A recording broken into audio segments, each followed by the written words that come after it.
If you saw the debate, you saw it tonight. The war of the words over mail-in ballots shows no sign of letting up. Both candidates addressing it tonight, the president and Joe Biden. And our investigative unit, Raj, has been testing the system for 2 months now, ahead of what's expected to be a record number of people voting by mail because of the pandemic.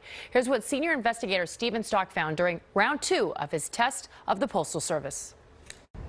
We upped our game in September, sending out 4 times more letters than we did in August to get a better sample.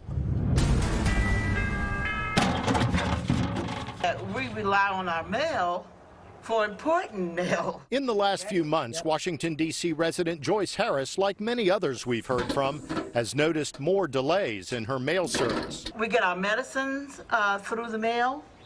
For Harris, any delay, even a day or two, can become a health emergency. I've ran out of medications, and I have had to call Express Script to say, wait a minute, what's going on with my meds? So for the second month in a row, we teamed with NBCLX and NBC stations nationwide to mail out letters within our cities, within our states, and across the country to test how efficient the U.S. Postal Service is and whether USPS meets its own performance standards. This time, to get a bigger sample size, on September 11th, our team mailed out 426 letters, 133 of them in the Bay Area alone, from post offices in San Jose, San Francisco, and San Leandro, sent all over the Bay Area, as well as to areas around L.A. and San Diego, and 10 other different cities around the country. Most of the local letters arrived within 3 business days. 7 of them did not. One took 8 days, another 9 to arrive. One letter sent from San Jose to Orange County still has not been delivered.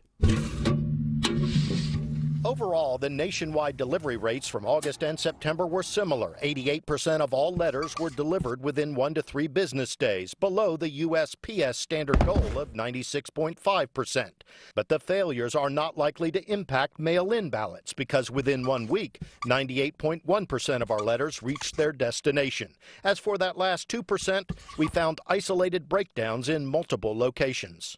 My biggest concern is that these changes from the Postal Service really undermine the core aspects of local government. Jill Habig is founder and president of the Public Rights Project, a national nonprofit based in Oakland.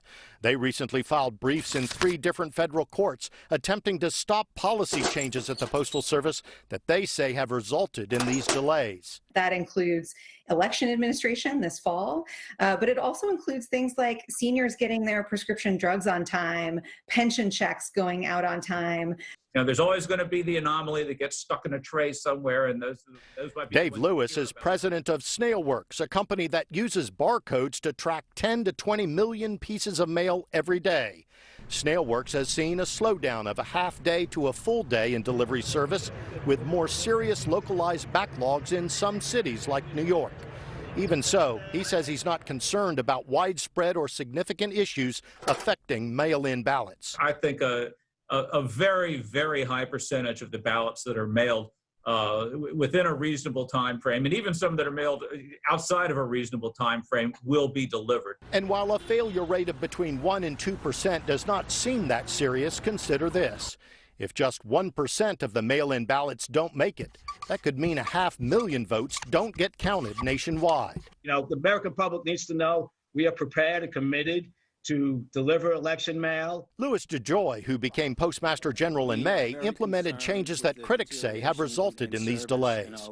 We will maintain the processes that we have always in the past, which is if we see a ballot, we want to get it through the system and get it delivered quickly. In an interview in conjunction with the Economic Club in D.C., DeJoy defended the changes, saying they were meant to save taxpayer money. It was a good plan. We could have had a better execution. We're recovering from that right now. But a U.S. Senate Democratic minority report released this month also found significant delays in deliveries following DeJoy's changes, this time for mail-in prescription drugs. The report found average delivery times increased by up to 32% in some locations. I've never seen where you've had the issue with mail like this. Joyce Harris, for one, won't be trusting the post office with her vote this time around. Definitely, if I'm going to vote in person, I'm definitely going to vote early. Here in California, registered voters will be sent a mail-in ballot by October 5th. You can then fill out that ballot, drop it back into the mail, or take it to an elections drop box, or even hand deliver it to an election supervisor's office. Experts warn because there are so many mail-in ballots expected this year, it could take weeks or even months before a winner is declared. I'm Stephen Stock, NBC Bay Area News.